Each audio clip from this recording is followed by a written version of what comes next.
What if there was a way to tune your mind like an antenna, unlocking secrets buried deep within the vibrations of the cosmos? Nikola Tesla believed there was. He spoke of a hidden method, a way to access knowledge that didn't come from books or teachers, but from the universe itself. He hinted that his greatest inventions, his flashes of insight, weren't simply the result of genius, but something far stranger, a direct link to a higher source. And here's the strangest part: he left clues.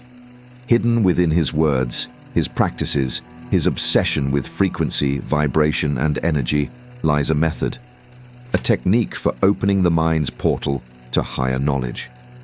The kind of knowledge that arrives fully formed, as if whispered from another dimension.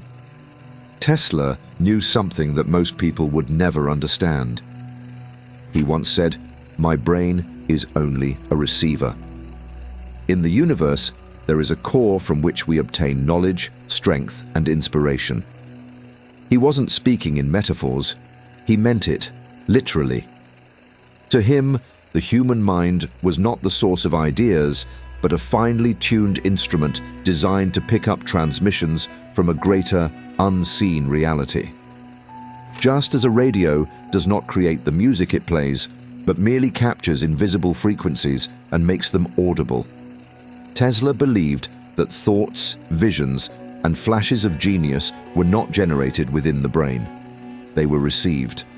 And if that were true, then the key to brilliance was not thinking harder, but learning how to tune in. But here's the mystery. If the mind is a receiver, what is it receiving from? Tesla spoke of a hidden source of intelligence, an infinite reservoir of knowledge, existing beyond the boundaries of human perception. He hinted at a universal field of information, an omnipresent energy from which all discoveries, all revolutionary insights, all true flashes of genius originate. Those who unknowingly tap into this stream call it intuition. Those who master the art of connection call it genius. This wasn't just philosophy to him. It was the mechanism behind his inventions. His ideas didn't emerge through trial and error, nor through the slow process of deduction. They arrived in an instant, whole and complete, like fully formed blueprints appearing before his eyes. He claimed to see machines, systems, and entire technological breakthroughs as if they were being transmitted to him, down to the smallest detail, requiring no adjustments or alterations. All he had to do was build what had already been revealed. But if Tesla was right, that changes everything, because it means intelligence is not confined to the brain. Creativity is not a product of effort alone, and the ability to tap into something greater may be available to anyone who understands how. If the mind is an antenna, then the question is not whether higher knowledge exists. The question is, how do you tune in? Tesla did not rely on ordinary thought processes to achieve his breakthroughs. He spoke of a state of mind, a heightened condition where ideas arrived fully formed, as if projected into his consciousness from an external source. He wasn't merely thinking, he was receiving. But receiving from where and how? He hinted at something few have dared to explore, a portal of the mind, a doorway not made of stone or steel, but of perception. To Tesla, this wasn't fantasy. It was a method, a technique, a way of attuning the brain to something beyond itself. He believed that the human mind could act as a conduit for higher knowledge, but only when it reached a particular state, a delicate balance of deep relaxation and intense focus. His own methods were unusual. He would isolate himself in absolute silence, withdrawing from the distractions of the physical world. He would walk for miles alone, allowing his thoughts to flow freely. He would visualize with such clarity that his inventions would appear before him as living, breathing structures. It was in these states that the ideas came, not as fragments or scattered insights, but as complete, intricate visions that required no correction. But there was something else. Tesla often spoke of the power of vibration, frequency, and energy. He believed that the entire universe operated on precise frequencies, and that the key to unlocking higher knowledge lay in tuning the mind to the right one. He did not seek ideas through force. He aligned himself to receive them. Many of Tesla's most profound insights came during what he called flashes of light, sudden bursts of illumination where entire concepts would reveal themselves in an instant. These were not hallucinations. They were moments of connection. He described them as brief windows where something beyond human understanding poured into his consciousness, leaving him with knowledge he had never studied, designs he had never sketched, and solutions to problems he had not yet asked.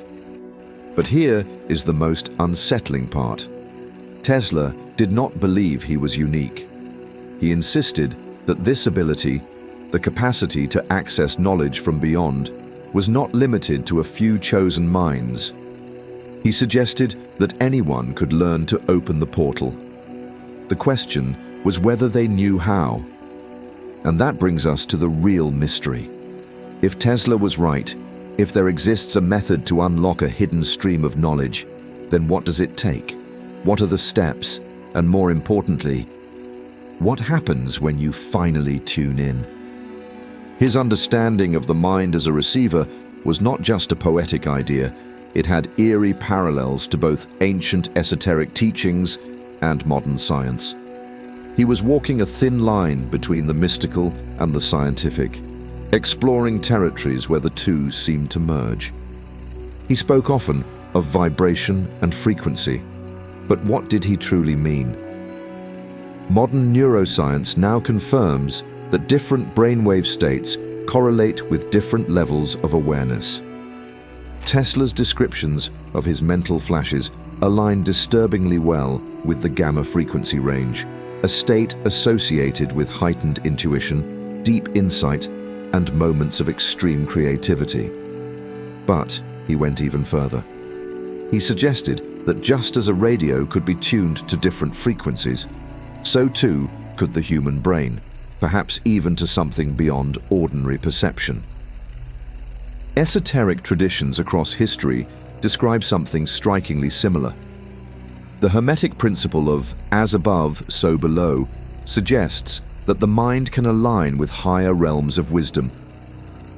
The Akashic Records, an ancient concept of a universal library of all knowledge, echo Tesla's belief that thoughts and ideas do not originate within us, but are instead received. Even meditative states, long used by mystics and sages to access divine insights, follow the same pattern Tesla described. Stilling the mind, detaching from external distractions, and allowing knowledge to flow in rather than being forced. But perhaps the most unsettling connection is quantum physics. The observer effect suggests that consciousness itself influences reality. This means that Tesla's belief that the mind could tune in to external fields of knowledge may not have been metaphorical at all.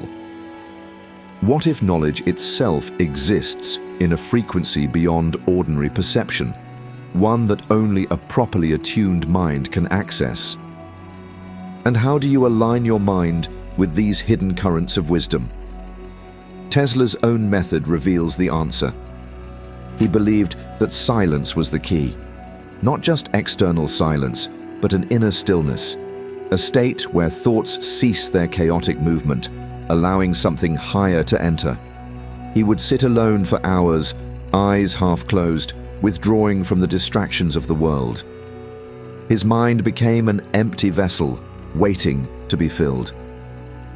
This is exactly what ancient mystics have done for centuries.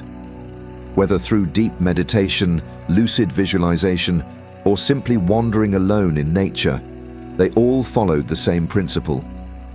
Detach from the noise of the physical world to hear something greater. Tesla didn't just sit idly. He directed his mind with intention. He would pose a question and then let go. not forcing an answer, but allowing it to reveal itself. The idea would come, fully formed, as if it had always existed and was simply waiting to be discovered. You can do the same. The moment you stop chasing answers, they begin to appear. Tesla also emphasized vibration and energy. He believed that the mind had to be in a heightened state to truly receive. Today, this aligns with what we know about brainwave states. Meditation, rhythmic breathing, and even focusing on specific frequencies can shift the mind into a more receptive mode. Many describe a point where thoughts dissolve, where a new awareness takes over, something separate from the self, yet deeply familiar. Tesla lived in this state daily. But there's another element: imagination. Tesla's visions were so vivid, they became indistinguishable from reality. He saw his inventions working in his mind before they ever existed in the physical world. This is the missing piece: the ability to trust what is received, to see beyond the limits of ordinary thought. Those who access higher knowledge don't just passively receive it, they bring it into reality. If the mind is a receiver, then the thoughts we believe to be our own might not be ours at all. They could be frequencies tuned into the vast expanse of the cosmos, vibrating in a space we cannot always see, but can sometimes feel. Tesla understood this principle. He grasped that we are not the creators of knowledge, but the conduits through which it flows. But if that's true, then how much of what we consider our own thoughts are actually echoes of something much greater? Now think about this. If the mind can receive information beyond the physical realm, then what other ideas, revelations, or truths could be waiting for us? What else might be out there, just beyond the reach of our ordinary perception? Could it be that some of the most profound discoveries of humanity have simply been unnoticed because we weren't tuned into the right frequency? The reality is that we are surrounded by hidden knowledge, waiting for the right moment to enter our awareness. Perhaps it's already trying to reach you. Now, the question is no longer whether this method works. The real question is, what could you discover if you used it? What ideas, what insights, what hidden knowledge might already be waiting for you? If this knowledge resonated with you, here's something you might want to know. There's a method documented by the CIA that explains how to use the power of your thoughts to shape reality at will. Click on the next video on your screen and learn step by step how to unlock this incredible power. Thank you for watching.